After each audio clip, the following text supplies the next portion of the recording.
Sir మీరు అక్కడ మేనేజర్‌గా జాయిన్ అయ్యారు. పెయింట్ సంథింగ్ ఏదో ఇండస్ట్రీలో. ఈ ఇండస్ట్రీలో అడుగు పెడితే దీన్ని ఢీకొట్టాలి, లేకపోతే ఈ ఎత్తుపల్లాలుంటాయి. నేను ఎదగగలనా లేదా? ఈ భయం ఎప్పుడు అనిపించలేదా మీకు?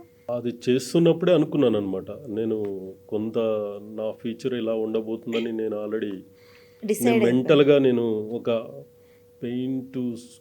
పెయింట్ సూపర్వైజర్, పెయింటింగ్ కాంట్రాక్టర్‌గా నేను స్టార్ట్ చేసినప్పుడు అప్పటికే నేను అనుకున్నాను. ఒక పెద్ద మ్యానుఫ్యాక్చర్ అవుతాను నేను. ఒక పెద్ద ఇండస్ట్రీ చేయగలుగుతాను అనే నమ్మకం నాకు ఉండేది.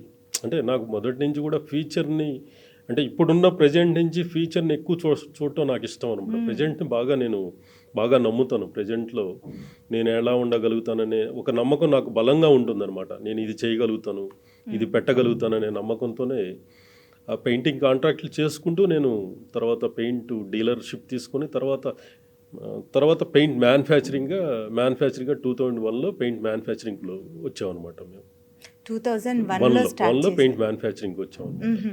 97 నుంచి 2001 వరకు కాంట్రాక్టర్గా, సూపర్వైజర్ అండ్ కాంట్రాక్టర్గా నా కెరీర్ చేసుకుంటూ వచ్చాను. 2001 నుంచి ఏం చేశానంటే నాకే చాలా ప్రాజెక్టులు ఉన్నాయి కదా, నేనెందుకు బయట ప్రొడక్ట్ పర్చేజ్ చేయాలని చెప్పి నేనే ప్రొడక్ట్ మ్యానుఫ్యాక్చరింగ్ స్టార్ట్ చేశాను. అదే చెప్పాను కదా, నా ప్రాసెస్ ఎప్పుడు కూడా ఫార్వర్డ్ ఇంటిగ్రేషన్ అంటారు దీన్ని.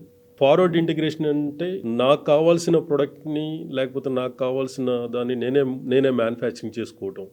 అంటే ముందుగానే నేను అంటే దాని కాస్ట్, దాని ప్రాఫిట్స్ కూడా నాకు సపోర్ట్ అవుతాయి కదా, నేను ఎక్కువ డెవలప్ అవ్వటానికి.